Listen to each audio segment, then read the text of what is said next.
I've recently gotten more educated on the issues in Alabama and how no one is picking the fruit anymore because they have all these outlawed immigration laws. So you checked on that? Yes, I did. So was I right at all? Or? No, you were right. No one's working. No one's going out there to work because... Yeah, it's too hard.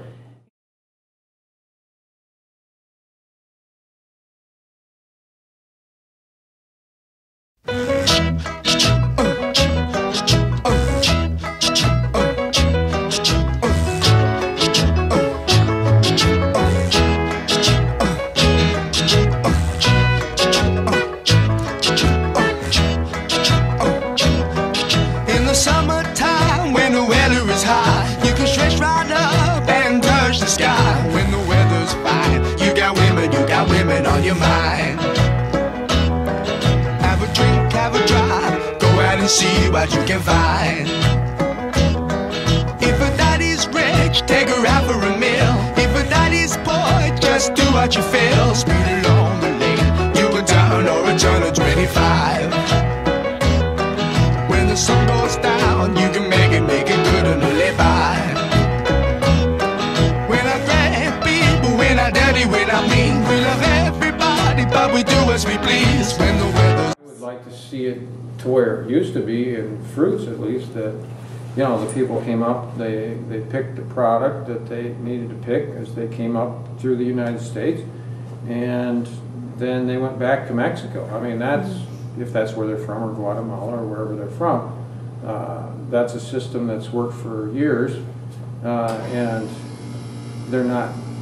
they would be doing work that nobody else will do. And that was proven out in Alabama, where they said, you know, there's going to be completely nobody that's illegal. I'm not sure exactly how they worded their law, but they would be shipped out, and they were going to leave it up to the local population to fill in, because they all said, oh, we need jobs, and people lasted one day and left because it's too hard. So there's not the people that want to do those jobs. So on farms that need a lot of hand labor to harvest, weed, all those things that need to be done during the season, I think the system we had where we brought people up, they did the work and then they went home, is a reasonable system, because the money they make here is a lot more than they can ever make there. And then our farms have to have it. I mean, they need it. I was just reading in Washington State, they were bringing prisoners out to harvest apples this year. They couldn't get enough help.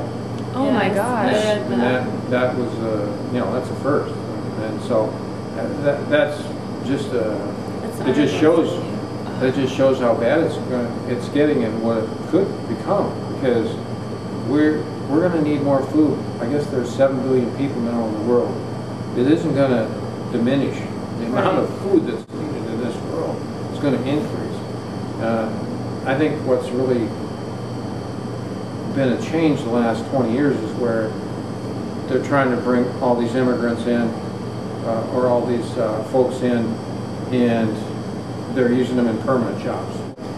I think that just people in this country have gotten softer and softer about what jobs they want to do. Yeah. I mean, you know, people are they're not just kids working McDonald's. I mean, they figure, you know, I don't know how they get by, but if they can do jobs where they can be inside and it's kind of a cushy job, they're going to do that versus be outside. Right. In hard jobs. So I think that's been the change, is that in the attitude of the workforce, you know, they're going to go to the easier job. They're not going to take those kind of jobs.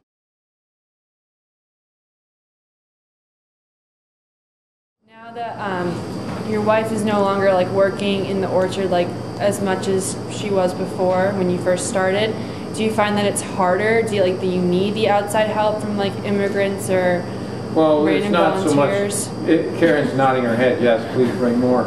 But for us, it's not just the fact that Karen is busier in here. We're all busier because we're bigger. I mean, before we had 1,000 trees, and you know, that was much different than what we are now, which is a business that basically supports 2 families. You know, we just need more help to do all the jobs that have to be done. So I can envision pretty soon we'll try to be bringing in some help to do pruning and picking and things like that. You know, I think we'll probably get to that point.